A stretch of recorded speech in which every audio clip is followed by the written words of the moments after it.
নমস্কার বন্ধুরা, অনিফার্স world YouTube চ্যানেলে আপনাদেরকে স্বাগত। বকেয়া মহার্ঘ ভাতা পাওয়া নিয়ে যে দ্বিধাদ্বন্দ্ব, সেটার কি অবসান হলো?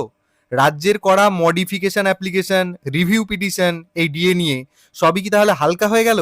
দেখুন, জাস্ট একটু আগেই আমাদের রাজ্যের মুখ্যমন্ত্রীর ফেসবুক পোস্টে উনি কি লিখেছেন দেখুন। বলা হচ্ছে, I am happy to announce that our মামাটি মানুষ government has delivered on it's promise to all it's employees and pensioners and to lakhs of teachers and non-teaching staff of our educational institutions, as well as employees or pensioners of our other grant-in-aid institutions like panchayats, municipal bodies, other local bodies, etc. They will start receiving their ROPA 2009 DA arrears from March 2026 onwards, as per modalities detailed out in the notifications issued by our finance department.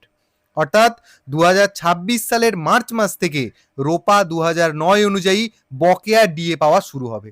এর আওতায় কারা পড়বেন? যেটা বিশেষ লক্ষণীয়, যেটা নিয়েই আন্দোলন ধর্মঘট, সেটারই ইফেক্ট নাকি? 1 নম্বর, এর আওতায় পড়বেন খোদ রাজ্য সরকারের কর্মচারী এবং পেনশনভোগীরা। 2 নম্বর আওতায় পড়বেন শিক্ষক এবং অশিক্ষক কর্মীরা।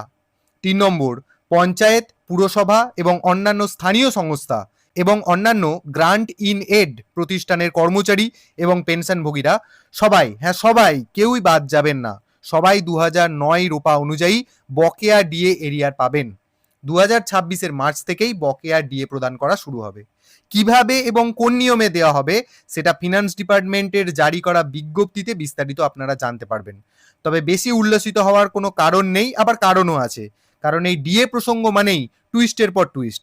তাই নোটিশ আসুক, চ্যানেল ফলো রাখুন, বিস্তারিত আলোচনা করব নোটিশ নিয়ে পরের ভিডিওতে।